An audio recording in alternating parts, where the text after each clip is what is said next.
Good morning dear AB school student. આજે આપણે સમૂહ 14ના તત્વોના રાસાયણિક ગુણધર્મો જોવા જઈ રહેલા છે. રાસાયણિક ગુણધર્મો લર્ન કરવા પહેલાં એમની ઓક્સિડેશન અવસ્થા વિશે લર્ન કરવાનું થાય. સમૂહ 14ના તત્વોની બાહ્યતમ કક્ષાની ઇલેક્ટ્રોનીય સંરચના જો આપણે જોઈએ તો તેમની બાહ્યતમ કક્ષાની ઇલેક્ટ્રોનીય સંરચના NH2 છે. દેટ મીન્સ એમની બાહ્યતમ કક્ષામાં કુલ કેટલા ઇલેક્ટ્રોન છે? 4 ઇલેક્ટ્રોન છે.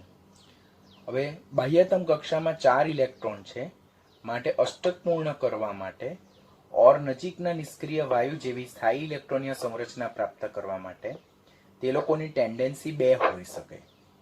ક્યાં 4 ઇલેક્ટ્રોન મેળવવાની ઓર 4 ઇલેક્ટ્રોન ગુમાવવાની. 4 ઇલેક્ટ્રોન મેળવશે તો એ લોકો -4 ઓક્સિડેશન અવસ્થા દર્શાવશે અને 4 ઇલેક્ટ્રોન ગુમાવશે તો એ લોકો +4 ઓક્સિડેશન અવસ્થા દર્શાવશે. આમ પોઈન્ટ નંબર 1 પરથી રિફ્લેક્ટ થાય કે બાહ્યતમ કક્ષામાં 4 ઇલેક્ટ્રોન હોવાથી એ લોકો 4 ઇલેક્ટ્રોન ગુમાવીને +4 અને 4 ઇલેક્ટ્રોન મેળવીને -4 ઓક્સિડેશન અવસ્થા પ્રાપ્ત કરવાની વૃત્તિ રાખે નજીકના નિષ્ક્રિય વાયુ જેવી ઇલેક્ટ્રોનીય સંરચના પ્રાપ્ત કરવા માટે. બીજો પોઈન્ટ જો જોઈએ તો એ જ પોઈન્ટમાં આગળ વધીએ તેમ તો સમૂહ 14ના તત્વોની બાહ્યતમ કક્ષાની ઇલેક્ટ્રોનીય સંરચના શું છે? NH2 NH2 હોવાથી એમની બે પ્રકારની ઓક્સિડેશન અવસ્થા સંભવિત થઈ શકે. પહેલી મહત્તમ ઓક્સિડેશન અવસ્થા. મહત્તમ ઓક્સિડેશન અવસ્થાને જ સમૂહ ઓક્સિડેશન અવસ્થા કહી શકાય. જ્યારે આપણે સમૂહ 13 લર્ન કર્યું ત્યારે જોયું કે મહત્તમ ઓક્સિડેશન અવસ્થા શું છે કે બાહ્યતમ કક્ષામાં રહેલા ઇલેક્ટ્રોનની સંખ્યા એટલે કે સંયોજકતા કક્ષામાં રહેલા ઇલેક્ટ્રોનની સંખ્યા ઓર P વિભાગના તત્વોમાં સમૂહ નંબર જે તે સમૂહ નંબરમાંથી 10 બાદ કરતા જે સંખ્યા મળે તેને મહત્તમ ઓક્સિડેશન અવસ્થા ઓર સમૂહ ઓક્સિડેશન અવસ્થા કહેવાય. તો અહીંયાથી ક્વેશ્ચન પૂછાય સમૂહ 14ના તત્વોની સમૂહ ઓક્સિડેશન અવસ્થા કઈ છે? તો એમની સમૂહ ઓક્સિડેશન અવસ્થા +4 છે. હવે આ જે મહત્તમ ઓક્સિડેશન અવસ્થા પ્રાપ્ત થાય +4 તેમાંથી 2 ઇલેક્ટ્રોન બાદ કરતા જે ઓક્સિડેશન અવસ્થા મળે તે +2 ઓક્સિડેશન અવસ્થા છે. આ +2 ઓક્સિડેશન અવસ્થા એ કોને લીધે છે? નિષ્ક્રિય યુગ્મ અસરને લીધે. આ સેશનમાં આપણે જેમ આગળ વધશું તેના વિશે હું તમને ડિટેલમાં સમજાવીશ. આમ જોઈએ તો સમૂહ 14ના તત્વો જે છે તો તેમની બે પ્રકારની ઓક્સિડેશન અવસ્થા સંભવિત છે. +4 ઓક્સિડેશન અવસ્થા અને +2 બંને ઓક્સિડેશન અવસ્થા તમારે ખાસ યાદ રાખવાનું. હવે સમૂહનું પ્રથમ તત્વ કાર્બનની જો ઓક્સિડેશન અવસ્થા વિશે આપણે વાત કરીએ તો સમૂહનું પ્રથમ તત્વ કાર્બનમાં C+4 આયન જોવા મળતો નથી. That means what? કે સમૂહનું પ્રથમ તત્વ કાર્બન તો તેની ઇલેક્ટ્રોનીય સંરચના હિલિયમ 2s2 છે. હિલિયમ 2s2 હવે હિલિયમ 2s2 હોવાને કારણે એ શું કરે કે નિષ્ક્રિય વાયુ જેવી ઇલેક્ટ્રોનીય સંરચના પ્રાપ્ત કરવા માટે 4 ઇલેક્ટ્રોન ગુમાવીને C+4 આયન બનાવવાની વૃત્તિ રાખતું હોવું જોઈએ. પરંતુ અહીંયા C+4 આયન જોવા મળતો નથી. શા માટે C+4 આયન જોવા મળતો નથી? કારણ કે it's a highly charge species. Highly charge species એટલે કાર્બનના માથા પર +4 ચાર્જ છે એટલે કે વધુ વીજભાર છે. અને સેકન્ડ પોઈન્ટ, આ 4 ઇલેક્ટ્રોન દૂર કરીને C+4 આયન બનાવવા માટે 14.26 × 10³ કિલોજૂલ પ્રતિ મોલ જેટલી ઊંચી આયનીકરણ એન્થાલ્પી જોઈએ. એટલે કે 4 ઇલેક્ટ્રોનને દૂર કરીને C+4 આયન બનાવવું પણ રાસાયણિક રીતે કેવું છે? મુશ્કેલ છે. બીકોઝ આટલી બધી ઉર્જા રાસાયણિક પ્રક્રિયામાં અવેલેબલ હોતી નથી. આમ જોઈએ તો C+4 આયન બનાવતી વખતે જે ફર્સ્ટ 4 આયોનાઇઝેશન એન્થાલ્પી જે છે તો પ્રથમ 4 આયનીકરણ એન્થાલ્પીનો સરવાળો ઘણું વધુ છે. તેથી C+4 આયન શક્ય નથી. બીજો પોઈન્ટ જો જોઈએ તો કાર્બનની બાહ્યતમ કક્ષામાં 4 ઇલેક્ટ્રોન છે એટલે એ 4 ઇલેક્ટ્રોન મેળવીને કાર્બાઇડ આયન એટલે C+4 આયન પણ બનાવી શકે છે. પરંતુ આ પ્રક્રિયા પણ એનર્જેટિકલી ફેવરેબલ નથી કારણ કે C+4- આયન પણ C+4 આયનની જેમ હાઈલી ચાર્જ સ્પીસીસ છે અને કાર્બનની બાહ્યતમ કક્ષામાં 4 ઇલેક્ટ્રોન ઉમેરીને C+4 આયન બનાવવા માટે પણ આપણે વિપુલ પ્રમાણમાં ઉર્જા આપવી પડે. એટલે to enter 4 electron in outermost orbital electron, we have to provide energy, excess of energy to get C-4 ion. આમ જો જોઈએ તો C+4 આયન જોવા મળતો નથી, તેવી રીતે C-4 આયન જોવાનું પણ મુશ્કેલ હોઈ શકે. તો પણ કાર્બન જે છે તો Be2C, CaC2, SiC અને Al4C3 એટલે કે beryllium carbide, calcium carbide, silicon carbide અને એલ્યુમિનિયમ કાર્બાઇડ જેવા આયનીય કાર્બાઇડ બનાવી શકે છે. C-4 આયન બનાવવું મુશ્કેલ હોવા છતાં પણ એ આ પ્રકારના સંયોજનોમાં આયનીય કાર્બાઇડ રચવાની વૃત્તિ ધરાવે છે, જેમાં કાર્બન મુખ્યત્વે C-4 આયન સ્વરૂપે કાર્બાઇડ, C2-2 એસિટિલાઇડ અને C3-4 જેને એલિલાઇડ કહેવામાં આવે છે જેવા આયન સ્વરૂપે જોવા મળે છે, જેના સંભવિત સૂત્રો અહીંયા મેન્શન કરેલા છે. એમના જે લુઈસ બિંદુ નિરૂપણ પ્રમાણેના બંધારણ અહીંયા મેન્શન કરેલા છે. તો આ સેશનમાં આપણે શું જોયું કે સમૂહ 14 ના તત્વો જે છે તેમની બાહ્યતમ કક્ષાની ઇલેક્ટ્રોનીય સંરચના NH2NP2 છે. બાહ્યતમ કક્ષામાં 4 ઇલેક્ટ્રોન છે, માટે તે લોકો 4 ઇલેક્ટ્રોન મેળવીને -4 ઓક્સિડેશન અવસ્થા और 4 ઇલેક્ટ્રોન ગુમાવીને +4 ઓક્સિડેશન અવસ્થા પ્રાપ્ત કરે છે નજીકના નિષ્ક્રિય વાયુ જેવી ઇલેક્ટ્રોનની સંરચના પ્રાપ્ત કરવા માટે. બીજો પોઈન્ટ જોઈએ તો બાહ્યતમ કક્ષામાં 4 ઇલેક્ટ્રોન હોવાથી સમૂહ નંબર -10 કરવાથી એટલે કે 14 - 10 કરવાથી તેમની મહત્તમ સંભવ્ય ઓક્સિડેશન અવસ્થા એટલે કે maximum possible oxidation state +4 available થાય, જેને સમૂહ ઓક્સિડેશન અવસ્થા, ગ્રુપ ઓક્સિડેશન સ્ટેટ પણ કહેવાય. આ જે મહત્તમ ઓક્સિડેશન અવસ્થા છે તેમાંથી 2 બાદ કરતા +2 ઓક્સિડેશન અવસ્થા મળે, જે નિષ્ક્રિય યુગ્મ અસરને લીધે. એ શું છે તે આપણે ઓલરેડી 13મા સમૂહમાં જોયેલું છે, પરંતુ સેશનમાં આગળ વધશું તેમ હું તમને પાછું એક્સપ્લેન કરીશ. આમ સમૂહ 14 ના તત્વોની સામાન્ય ઓક્સિડેશન અવસ્થા 2, સામાન્ય ઓક્સિડેશન અવસ્થા 2 છે, +4 અને -2. બીજું, સમૂહનું પ્રથમ તત્વ કાર્બન C+4 આયન બનાવતું નથી, કારણ કે 4 ઇલેક્ટ્રોન દૂર કરવા માટે વિપુલ પ્રમાણમાં ઉર્જા આપવી પડે. આમ 4 આયનીકરણ એટલે પ્રથમ, દ્વિતીય, તૃતીય અને ચતુર્થ આયનીકરણ એન્થાલ્પીનો સરવાળો ઘણું ઊંચું છે. બીજું, M+4 આયન એ હાઈલી ચાર્જ સ્પીસીસ છે, જેને પણ બનાવવું મુશ્કેલ છે. આમ C+4 આયન સંભવિત નથી. આમ +4 ઓક્સિડેશન અવસ્થા ધરાવતા સંયોજનો મોટે ભાગે કેવા છે? આયનીય ન હોતા કેવા છે? સહસંયોજક સ્વભાવના છે, કોવેલેન્ટ નેચરના છે. C-4 આયન બનાવવું પણ એનર્જેટિકલી ફેવરેબલ નથી, કારણ કે C-4 પણ કેવું છે? હાઈલી ચાર્જ સ્પીસીસ છે. બીજું, બાહ્યતમ કક્ષામાં ઓલરેડી 4 ઇલેક્ટ્રોન છે. નવા 4 ઇલેક્ટ્રોન દાખલ કરવા માટે we have to provide much amount of energy that is also not energetically favorable. તો પણ કાર્બન જે છે તે beryllium carbide, calcium carbide, silicon carbide, aluminium carbide જેવા આયનીય કાર્બાઇડ રચવાની વૃત્તિ ધરાવે, જેમાં કાર્બન C-4, C2-2 અને C3-4 એટલે કે કાર્બાઇડ, એસિટિલાઇડ અને એલિલાઇડ જેવા આયન સ્વરૂપે જોવા મળે છે. તો તે તમારે ખાસ યાદ રાખવાનું થાય. કાર્બનની ઓક્સિડેશન અવસ્થા લર્ન કર્યા બાદ સમૂહના અન્ય તત્વોની ઓક્સિડેશન અવસ્થા જોઈએ તો સિલિકોન પણ કાર્બનની જેમ +4 ઓક્સિડેશન અવસ્થા ધરાવવાની વૃત્તિ રાખે, જ્યારે સમૂહના અન્ય તત્વો જેમ કે જર્મેનિયમ, ટીન અને લેડ એ 2 પ્રકારની ઓક્સિડેશન અવસ્થા ધરાવે છે, +4 અને +2. આ યાદ રાખવાનું. કાર્બન +4 ઓક્સિડેશન અવસ્થા, સિલિકોન +4 ઓક્સિડેશન અવસ્થા, જ્યારે જર્મેનિયમ G, Sn ટીન અને લેડ Pb એ +4 અને +2 2 ઓક્સિડેશન અવસ્થા ધરાવે. +2 ઓક્સિડેશન અવસ્થા શાને લીધે? નિષ્ક્રિય યુગ્મ અસરને લીધે, જેને ઇનર્ટ પેર ઇફેક્ટ કહેવામાં આવે છે. ઇનર્ટ પેર ઇફેક્ટ એટલે શું? તો આપણને ખબર છે કે બીજા આવર્તમાં ડી કક્ષક આવેલી હોતી નથી, ત્રીજા આવર્તમાં ખાલી ડી કક્ષક હોય છે, ચોથા, પાંચમા, છઠ્ઠા, સાતમા આવર્તમાં ડી અને અથવા એફ કક્ષક ઉમેરાતી જાય છે. હવે ડી અને એફ કક્ષકની સ્ક્રીનિંગ અસર જોઈએ તો એ નિર્બળ સ્ક્રીનિંગ અસર છે, જેને કારણે જે એસ કક્ષકના ઇલેક્ટ્રોન જે છે તો તે કેન્દ્ર તરફ વધારે પ્રબળ રીતે આકર્ષાયેલા હોય. That means they are not taking part in a bond formation. બંધ બનાવવામાં એ લોકો ભાગ લેતા નથી. પરિણામે એ લોકો પેર તરીકે, યુગ્મ તરીકે, નિષ્ક્રિય યુગ્મ તરીકે જ રહે. એ લોકો બંધ બનાવવામાં ભાગ નહીં લે. તો કેટલા ઇલેક્ટ્રોન બંધ બનાવવામાં ભાગ લે? તો NP માં રહેલા બે એટલે કે NPX અને NPY માં એક એક ઇલેક્ટ્રોન જે હોય તે જ બંધ બનાવવામાં ભાગ લે, તો જેને કહેવામાં આવે છે નિષ્ક્રિય યુગ્મ અસર. તો અહીંયાથી ક્વેશ્ચન શું જનરેટ થાય છે, સમૂહ 14 ના તત્વો કઈ સામાન્ય ઓક્સિડેશન અવસ્થા ધરાવે, તો +4 અને +2.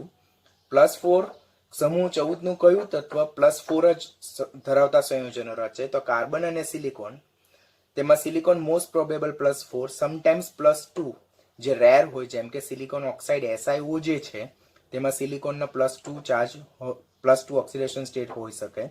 જ્યારે જર્મેનિયમ, ટીન અને લેડ એ +4 અને +2 બંને ઓક્સિડેશન અવસ્થા ધરાવતા સંયોજનો, જેમાં +2 કોને લીધે હોય, નિષ્ક્રિય યુગ્મ અસરને લીધે.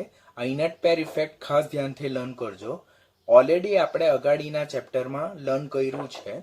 આ ઇનટ પેર ઇફેક્ટ એટલા માટે ધ્યાન રાખવાનું બીકોઝ સમૂહ 15, 16, 17 માં ઇનટ પેરનો પાછો ઉલ્લેખ આવશે. વારંવાર આપણે ટોપિકને લર્ન કરવાનો નહીં થાય, એક વખત ધ્યાનથી સમજી લેવાનું થાય કે ત્રીજા આવર્તમાં ડી કક્ષક ખાલી હોય, ચોથા આવર્તથી ડી અને અથવા એફ કક્ષક ભરાતી જાય.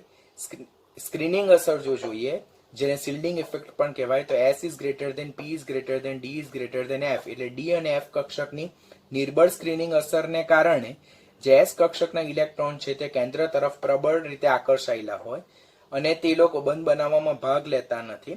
That means they are not taking part in a bond formation. તો કોણ બોન્ડ ફોર્મેશનમાં ભાગ લે, ફક્ત NPX અને NPY માં રહેલા એક એક ઇલેક્ટ્રોન એટલે NP2 ઇલેક્ટ્રોન બંધ બનાવવામાં ભાગ લે. તો ત્યારે ઓક્સિડેશન અવસ્થા કેટલી પ્રાપ્ત થાય, +2. આમ જર્મેનિયમ, ટીન અને લેડ એ +4 અને +2 ઓક્સિડેશન અવસ્થા ધરાવે છે. This is important one. તો જેમ જર્મેનિયમથી લેડ તરફ જઈએ તેમ ડી અને અથવા એફ ઇલેક્ટ્રોનની સંખ્યા ક્રમશઃ વધતી જાય. ઇલેક્ટ્રોનની સંરચના આવડતી હોય તો આ તો આપણને આવડી જ જાય. ડી અને અથવા એફ ઇલેક્ટ્રોનની સંખ્યા જેમ વધતી જાય તેમ ઇનટ પેર ઇફેક્ટ એટલે નિષ્ક્રિય યુગ્મ અસર વધતી જાય. નિષ્ક્રિય યુગ્મ અસર વધતી જાય તેમ +4 ઓક્સિડેશન અવસ્થાની સ્થાયીતા ક્રમશઃ ઘટતી જાય. This is very important. As we go down in a group from germanium to lead, એટલે કે જર્મેનિયમથી લેડ તરફ જતા +4 ઓક્સિડેશન અવસ્થાની સ્થાયીતા ઘટી જાય છે. આમ જર્મેનિયમના કઈ ઓક્સિડેશન અવસ્થા સંયોજનો સ્થાયી છે, તો ધેટ ઇઝ +4. જ્યારે લેડના +4 ઓક્સિડેશન અવસ્થા ધરાવતા સંયોજનો સ્થાયી નથી અને ઉપરથી નીચે તરફ જતા +4 ની સ્થાયીતા ઘટી જાય અને +2 ની સ્થાયીતા ક્રમશઃ વધતી જાય. તો જ્યારે જર્મેનિયમના +2 ઓક્સિડેશન અવસ્થા ધરાવતા સંયોજનો સ્થાયી નથી, જ્યારે લેડના +2 ઓક્સિડેશન અવસ્થા ધરાવતા સંયોજનો મોસ્ટ સ્ટેબલ છે. This is important. ફરીથી જોઈએ, જેમ જર્મેનિયમથી લેડ તરફ જઈએ તેમ ડી અને એફ કક્ષકોમાં રહેલા ઇલેક્ટ્રોનની સંખ્યા જેમ વધતી જાય તેમ ઇનટ પેર ઇફેક્ટ વધતી જાય, તેમ +4 ઓક્સિડેશન અવસ્થા ધરાવતા સંયોજનોની એટલે +4 ઓક્સિડેશન અવસ્થા છે તેની સ્થાયીતા ઘટી જાય, એની વૃત્તિ ઘટી જાય. તો જર્મેનિયમના +4 ઓક્સિડેશન અવસ્થા ધરાવતા સંયોજન મોસ્ટલી સ્ટેબલ હોય, જ્યારે લેડના +4 ઓક્સિડેશન અવસ્થા ધરાવતા સંયોજનો સ્ટેબલ નહીં હોય. જ્યારે +2 ઓક્સિડેશન અવસ્થાની સ્થાયીતા વધતી જાય એટલે લેડના +2 ઓક્સિડેશન અવસ્થા ધરાવતા સંયોજનો સ્ટેબલ છે, જ્યારે જર્મેનિયમના +2 ઓક્સિડેશન અવસ્થા ધરાવતા સંયોજનો ઓછા સ્થાયી છે. કોની કમ્પેરિઝનમાં, લેડ કરતા.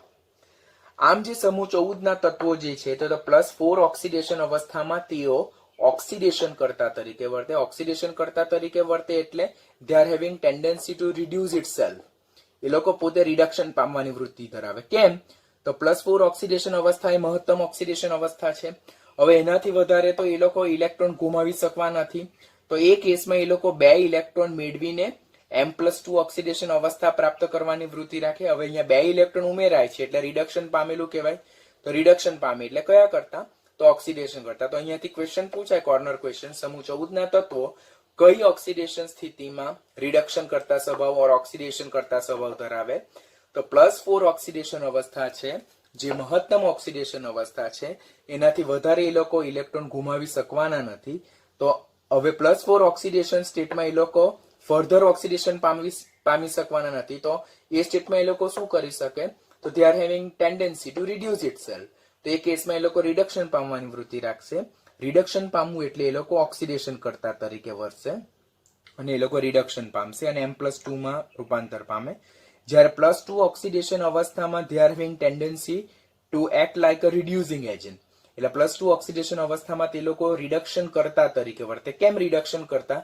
તો જ્યારે 2 ઇલેક્ટ્રોન દૂર થાય છે અને M+2 આયન બને તો હજુ બાહ્યતમ કક્ષામાં તો 4 ઇલેક્ટ્રોન છે. 2 ઇલેક્ટ્રોન દૂર થઈ ગયા બાદ હજુ NS ના 2 ઇલેક્ટ્રોન બાકી છે, એટલે એ લોકો ફર્ધર 2 ઇલેક્ટ્રોન ગુમાવીને હાયર ઓક્સિડેશન સ્ટેટ કે જે મેક્સિમમ ઓક્સિડેશન અવસ્થા છે M+4 માં રૂપાંતર પામે. આ કિસ્સામાં ઇલેક્ટ્રોન દૂર થાય છે M+2 માંથી M+4 માં આવે ત્યારે. તો ઇલેક્ટ્રોન દૂર થવું એટલે ઓક્સિડેશન પામવું, તો ત્યારે એ લોકો રિડક્શન કરતા તરીકેની વૃત્તિ રાખે. ધીસ ઇઝ કોર્નર 1, ખાસ યાદ રાખવાનું. નેક્સ્ટ અગેન ઇમ્પોર્ટન્ટ ક્વેશ્ચન કે તેઓ +4 ઓક્સિડેશન અવસ્થા જે છે, આપણે જોયું કે જર્મેનિયમ થી લેડ તરફ જતા +4 ઓક્સિડેશન અવસ્થાની સ્થાયીતા ઘટી જાય એટલે G+4 એટલે G+4 salt are more stable, જ્યારે Pb+4 salt are less stable. અને રિડક્શન કરતાની પ્રબળતા, રિડક્શન કરતાની, હવે અહીંયા you may get confuse. Reduction કરતાની પ્રબળતા, રિડક્શન કરતા એટલે ઓક્સિડેશન પામવાની વૃત્તિ, તો G+2 ની રિડક્શન કરતાની વૃત્તિ સૌથી વધારે છે, જ્યારે Pb+2 ની રિડક્શન કરતાની વૃત્તિ વધારે છે. અહીંયા તમે ડેફિનેટલી કન્ફ્યુઝ થશો. આપણે શું કહીએ છીએ પહેલા કે +4 ઓક્સિડેશન અવસ્થામાં તેમની સ્થાયીતા શું છે? તો G+4 is greater than Sn+4 is greater than Pb+4. એટલે G ની +4 ઓક્સિડેશન અવસ્થા સ્થાયી સૌથી વધારે, એટલે G+4 ઓક્સિડેશન અવસ્થામાં સૌથી વધારે સ્ટેબલ છે, જ્યારે Pb+4 એ લીસ્ટ સ્ટેબલ છે. હવે અહીંયા રિડક્શન કરતાની પ્રબળતા, રિડક્શન કરતા એટલે ઓક્સિડેશન પામવાની વૃત્તિ, G+2 છે પણ G+2 સ્ટેબલ નથી. શું સ્ટેબલ છે? G+4. તો G+2 ની વૃત્તિ શું હશે? વધારે સ્ટેબલ એવા G+4 માં જવાની, એટલે એની ઓક્સિડેશન પામવાની વૃત્તિ હાઈએસ્ટ હશે, માટે it is strong reducing agent. જ્યારે Pb+2 ની રિડ્યુસિંગ પ્રોપર્ટી જે છે તો તે એટલે કે રિડક્શન કરતા તરીકેની પ્રબળતા ઓછી છે, કારણ કે લેડની તો +2 ઓક્સિડેશન અવસ્થા મોર સ્ટેબલ છે. તો આ કન્ફ્યુઝિંગ બી છે, એક વખત ધ્યાનથી સમજી લેશો તો એ ઘણું ઇમ્પોર્ટન્ટ છે કે ઓક્સિડેશન અવસ્થાની સ્થાયીતા જો જોઈએ તો G+4 મોર સ્ટેબલ, એટલે G+2 જે છે તે કમ્પલસરી ઓક્સિડેશન પામીને વધારે સ્ટેબલ એવા +4, માટે G+2 એ પ્રબળ રિડક્શન કરતા છે. પરંતુ કુદરતમાં જર્મેનિયમ કરતા ટીન, એટલે આ જે જર્મેનિયમ આયન છે તેના કરતા ટીનની પ્રચુરતા સાપેક્ષમાં વધારે જોવા મળે છે, એટલે Sn+2 સોલ્ટ લાઈક SnCl2 એ રિડક્શન કરતા તરીકે રોજિંદા એટલે રૂટીનમાં આપણને ખાસ વપરાય છે. લાઈક જો આપણે રિએક્શન 1, 2, રિએક્શન 3 જોઈએ તો આપણને ખ્યાલ આવશે કે રિએક્શન નંબર 1 તો અહીંયા SnCl2 આપ્યું છે. SnCl2 માં ટીનનો ઓક્સિડેશન નંબર કેટલો છે? ટીનની ઓક્સિડેશન અવસ્થા +2 છે. જ્યારે ટીન +2 સ્ટેટમાં હોય તો that's called as a stannous chloride. આપણે સ્ટોક નોટેશન રેડોક્સમાં સ્ટોક નોટેશન મેથડ જોયું કે લોઅર ઓક્સિડેશન સ્ટેટ તો that's like pronounce like a stannous chloride. હવે ટીનની સ્ટેબલ ઓક્સિડેશન અવસ્થા +2 નથી. હિયર વી મેન્શન ધેટ કે ટીનની સ્ટેબલ ઓક્સિડેશન અવસ્થા તો +4 છે. તો in such case what tin having tendency to oxidize itself to convert back it to +4 oxidation state.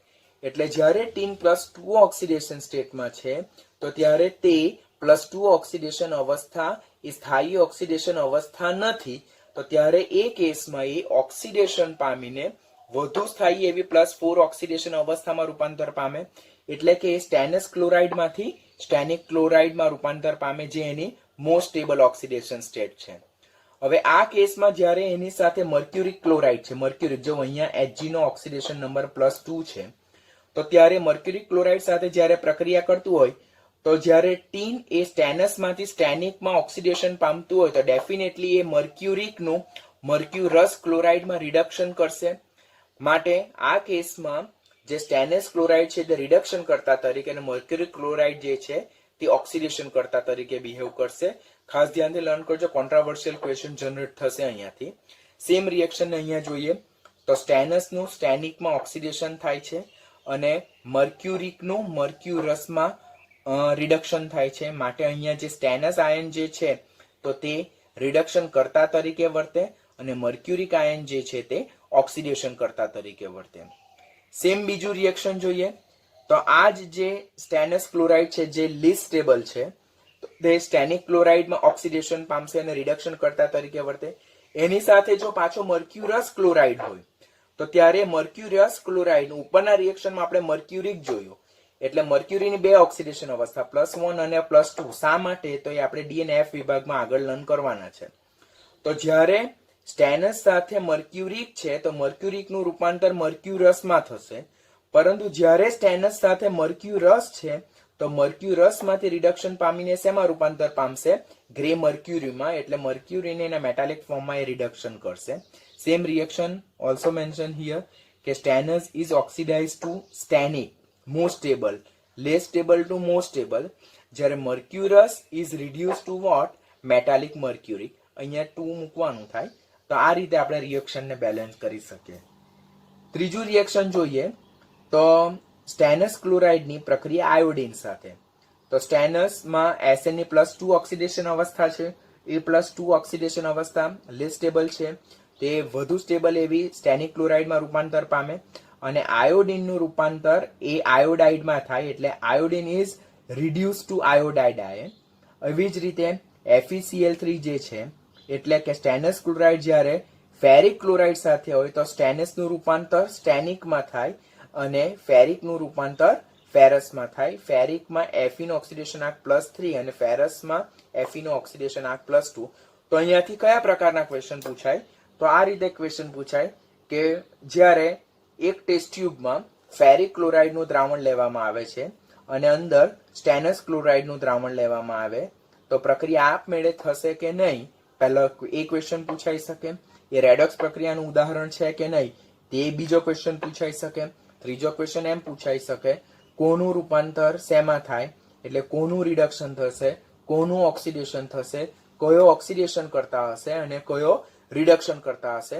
તો same questions can be justify by the which method? By stability of the particular ion. કે ટીનના +2 કરતા +4 એ વધારે stable છે, એટલે સ્ટેનસ કરતા સ્ટેનિક state એ વધારે stable છે. તો in given reaction stannous is oxidize to stannic ion, એટલે કે જે સ્ટેનસ ક્લોરાઇડ છે તે અહીંયા ઓક્સિડેશન પામે તો એ રિડક્શન કરતા તરીકે વર્તે, જ્યારે ફેરિક ક્લોરાઇડ જે છે તે ફેરસ ક્લોરાઇડમાં રિડક્શન પામશે અને તે ઓક્સિડેશન કરતા તરીકે વર્તે. તો આ આપણે જે વસ્તુ લર્ન કર્યું તે કોના વિશે લર્ન કર્યું? +4 ઓક્સિડેશન અવસ્થા વિશે લર્ન કર્યું છે. વી લર્ન અબાઉટ +4 ઓક્સિડેશન, કે જેમ સમૂહમાં ઉપરથી નીચે તરફ એટલે કે જર્મેનિયમ થી લેડ તરફ જઈએ તેમ +4 ઓક્સિડેશન અવસ્થાની સ્થાયીતા ઘટે, એટલે જર્મેનિયમના +4. તો તમને એમ થાય કે સર તો તમે આ બધી સ્ટોરી ટીન માટે શા માટે કરી? તો જે નેચર જે છે, કુદરત છે, તેમાં એબેડન્સ એ G+4 કરતા SN+4 નું વધારે છે. G+2 available in G+4 is available in a very minor amount. માટે અહીંયા આપણે ટીનના વિશે વાત કરેલી છે.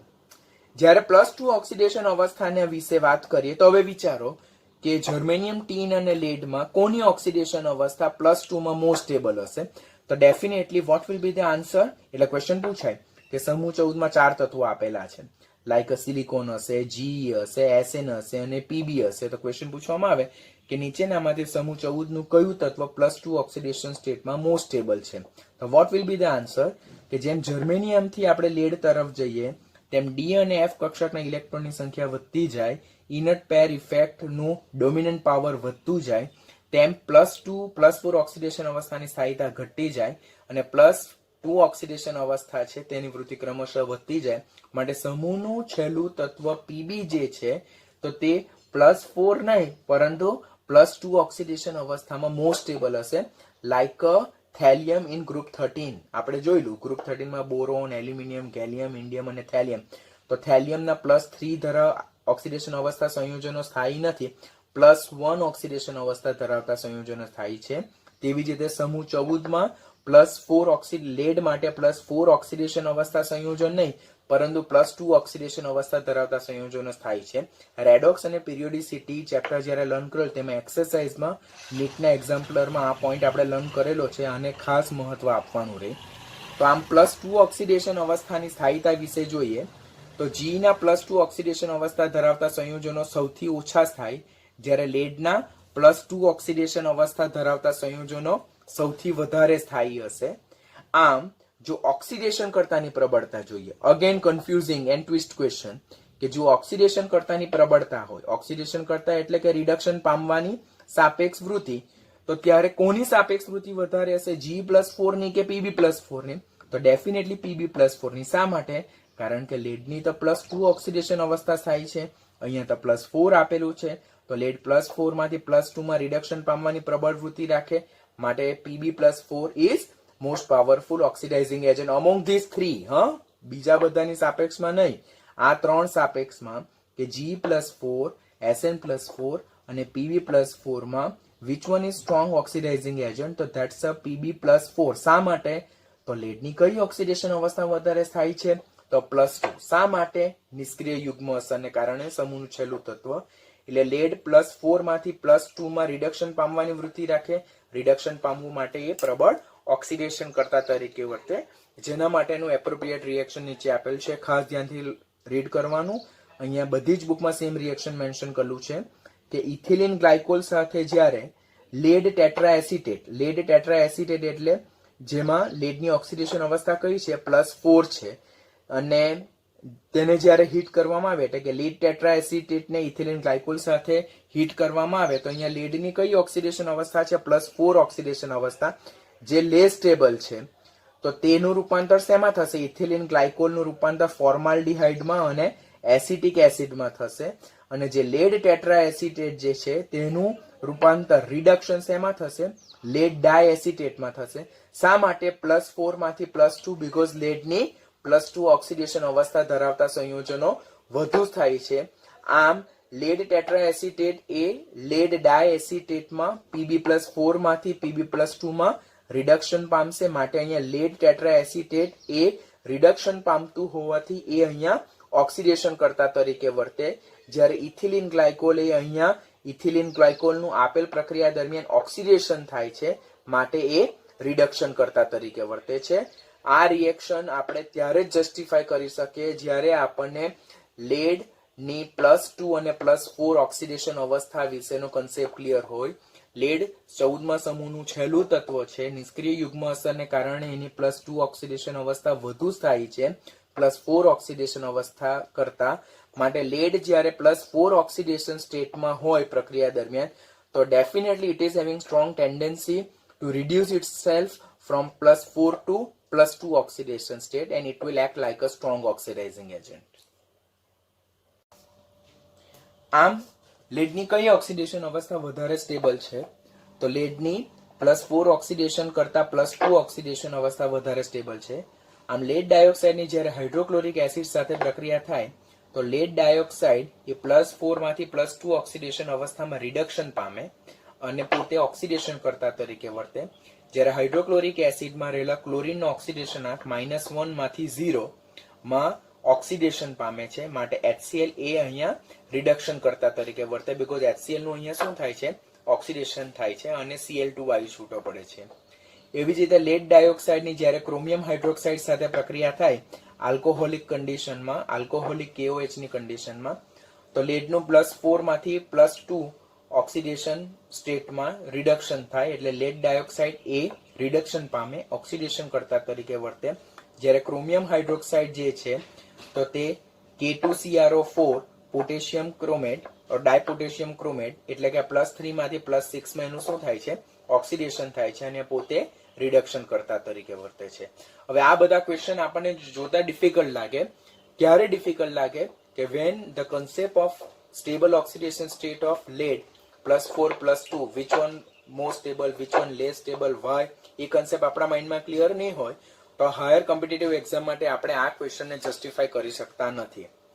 આમ લેડ 4 ઓક્સાઇડ જે છે જેમાં લેડનું ઓક્સિડેશન આંક +4 છે, એટલે કે લેડ 2 જેને લેડ ડાયોક્સાઇડ પણ કહી શકાય, એ પ્રબળ ઓક્સિડેશન કરતા છે. શા માટે પ્રબળ ઓક્સિડેશન કરતા છે? બીકોઝ એ +4 માંથી +2 માં રિડક્શન પામવાની વૃત્તિ રાખે છે. શા માટે? કારણ કે લેડની +4 કરતા +2 ઓક્સિડેશન અવસ્થાની સ્થાયીતા કેવી જોવા મળે છે? વધુ જોવા મળે છે. આમ જો ઓવરઓલ સમરી જો ઓક્સિડેશન અવસ્થા વિશે આપણે જોઈએ તો કાર્બનની +4 ઓક્સિડેશન અવસ્થા સ્ટેબલ છે, સિલિકોનની +4 ઓક્સિડેશન અવસ્થા સ્ટેબલ છે, જર્મેનિયમની +4 ઓક્સિડેશન અવસ્થા સ્ટેબલ. જર્મેનિયમ, ટીન અને લેડ જો +4 અને +2 બંને ધરાવે. +2 નિષ્ક્રિય યુગ્મ અસરને કારણે, પરંતુ જર્મેનિયમ અને ટીનની +4 ઓક્સિડેશન અવસ્થા ધરાવતા સંયોજનો વધારે સ્ટેબલ છે, જ્યારે લેડની +2 ઓક્સિડેશન અવસ્થા ધરાવતા સંયોજનો વધારે સ્ટેબલ છે. અહીંયા જે સર્કલમાં જે ઓક્સિડેશન સ્ટેટ લખેલ છે that indicate the most stable oxidation state, કે જેમ કે લેડ માટે +4 અને +2 બંને દર્શાવેલ છે, જ્યારે +2 મોસ્ટ સ્ટેબલ છે, જ્યારે જર્મેનિયમ અને ટીનમાં બી +4 અને +2 દર્શાવેલ છે, પરંતુ એ લોકો માટે +4 ઓક્સિડેશન અવસ્થા વધારે સ્ટેબલ છે. વધુમાં જો જોઈએ તો MX4 સંયોજનો એટલે કે ટેટ્રાવેલેન્ટ સ્ટેટમાં ચતુર્સંયોજક સ્થિતિમાં અણુમાં જે મધ્યસ્થ પરમાણુ છે તેના સરાઉન્ડિંગમાં કુલ કેટલા ઇલેક્ટ્રોન છે? તો there are 8 ઇલેક્ટ્રોન. કે અહીંયા જો આપણે CCl4 કાર્બન ટેટ્રાક્લોરાઇડ વિશે લર્ન કરીએ તો કાર્બનના પોતાના 4 ઇલેક્ટ્રોન, બીકોઝ એ 14માં સમૂહનું તત્વ NH2 ઇલેક્ટ્રોનીય સંરચના, એટલે એના પોતાના 4 ઇલેક્ટ્રોન છે. એ ક્લોરીન સાથે એક ઇલેક્ટ્રોનની ભાગીદારી કરે છે. So there is 4 covalent bond in carbon tetrachloride CCl4, 1, 2, 3 અને 4. આમ જો મધ્યસ્થ પરમાણુ કાર્બનની વાત કરીએ તો એના સરાઉન્ડિંગમાં કેટલા ઇલેક્ટ્રોન છે? તો there are 4 bond pair of electron, 4 બંધકારક electron યુગ્મ છે, એટલે કે મધ્યસ્થ કાર્બન પરમાણુની સરાઉન્ડિંગમાં 8 ઇલેક્ટ્રોન છે. આમ અષ્ટક પૂર્ણ થઈ ગયેલું છે લુઈસ બિંદુ નિરૂપણ પ્રમાણે. આમ તે લોકો ઇલેક્ટ્રોન મેળવવાની કે ઇલેક્ટ્રોન ગુમાવવાની વૃત્તિ રાખતા નથી, માટે એ લોકો પ્રિસાઇઝ મોલેક્યુલ એટલે કે ઇલેક્ટ્રોન પ્રિસાઇઝ મોલેક્યુલ એટલે કે પૂરતા પ્રમાણમાં ઇલેક્ટ્રોન ધરાવતા અણુ તરીકે વર્તે છે. જેમ આપણે હાઇડ્રોજન ચેપ્ટરમાં CH4 એટલે સમૂહ 14 ના હાઇડ્રાઇડને પૂરતા પ્રમાણમાં ઇલેક્ટ્રોન ધરાવતા હાઇડ્રાઇડ એટલે કે ઇલેક્ટ્રોન પ્રિસાઇઝ હાઇડ્રાઇડ તરીકે જોયેલા, તેમ CCl4 પણ લુઈસ એસિડ કે લુઈસ બેઝ તરીકે વર્તા નથી. શા માટે? કારણ કે મધ્યસ્થ કાર્બન પરમાણુની સરાઉન્ડિંગમાં 8 ઇલેક્ટ્રોન છે, અષ્ટક પૂર્ણ છે, ઇલેક્ટ્રોન મેળવવાની કે ગુમાવવાની વૃત્તિ રાખતા નથી, માટે એ લોકો ઇલેક્ટ્રોન પ્રિસાઇઝ મોલેક્યુલ એટલે કે પૂરતા પ્રમાણમાં ઇલેક્ટ્રોન ધરાવતા અણુ તરીકે વર્તે છે.